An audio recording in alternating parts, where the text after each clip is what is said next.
King Nebuchadnezzar was the ruler of Babylon, and back in those days, Babylon was one of the most powerful nations on the earth, and King Nebuchadnezzar had made it that way. Nebuchadnezzar had led armies, conquered nations, and even taken captives back to Babylon. He'd made giant statues out of gold, he'd built up his city, and he'd lived in a huge palace. Nebuchadnezzar was a very powerful ruler, and he knew it. But Nebuchadnezzar was about to become part of a case that even he as king could not solve on his own. Here's what happened.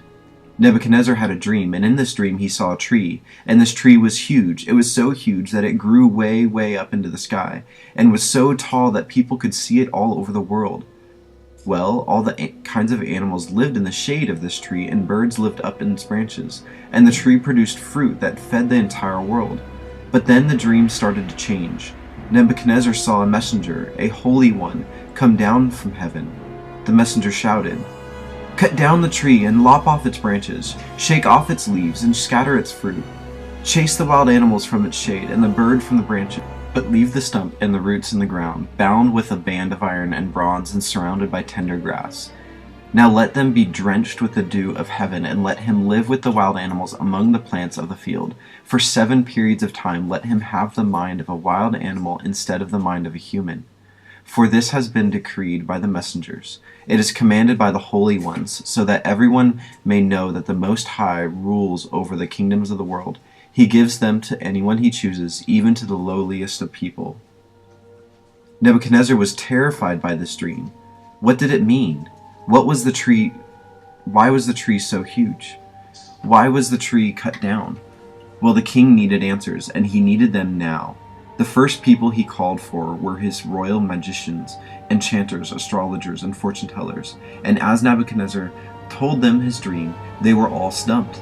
None of these wise men could help him with any clues with the dream's meaning. But that wasn't all the king's wise men. There was one more man who wasn't an enchanter or a magician. He wasn't a fortune-teller, and he wasn't an astrologer. He was a man of God, and his name was Daniel. Nebuchadnezzar repeated the dream for Daniel, hoping that this mystery could be solved and the case could be closed. Well, there was some good news and some bad news. The good news, God had given Daniel the meaning of the dream, and Daniel was going to be able to solve the mystery of the dream. The bad news?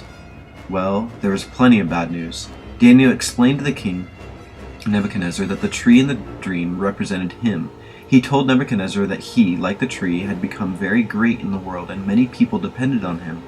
That was good, but it was the next part of the dream that was bad. The tree was cut down. Daniel explained to the king, "You will be driven from human society, and you will live in the fields with the wild animals. You will eat grass like a cow, and will be drenched with the dew of the heaven. 7 periods of time will pass while you live this way, until you learn that the Most High rules over the kingdom of the world, and gives them to anyone he chooses. But the stump and the roots of the tree were left in the ground. This means that you will receive your kingdom back again when you have learned that heaven rules. King Nebuchadnezzar, please accept my advice. Stop sinning and do what is right. Break from the wicked past and be merciful to the poor.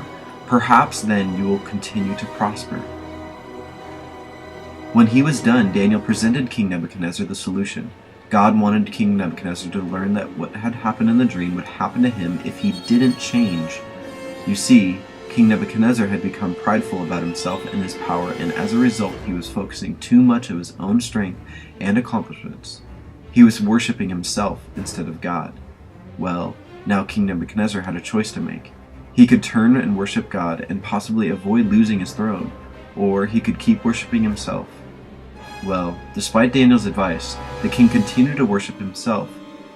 1 year after having the dream, he was taking a walk along the roof of his huge palace, and he looked around the city of Babylon, and he said, "Look at this great city of Babylon. By my own mighty power I have built this beautiful city as my royal residence to display my majestic splendor." Immediately a voice called down from heaven, saying, "O King Nebuchadnezzar, this message is for you. You are no longer ruler of this kingdom. You will be driven from human society. You will live in the fields with the wild animals, and you will eat grass like a cow. 7 periods of time will pass away while you live this way, until you learn that the Most High rules over the kingdoms of the world and gives them to anyone he chooses." The Bible says that at that very hour the dream came true. Nebuchadnezzar was given the mind of an animal. He was driven out of the palace, and he lived outside eating grass like a cow. He stayed this way for 7 years until his hair was as long as the feathers and his nails were like birds' claws. But thankfully for Nebuchadnezzar, he didn't stay like this.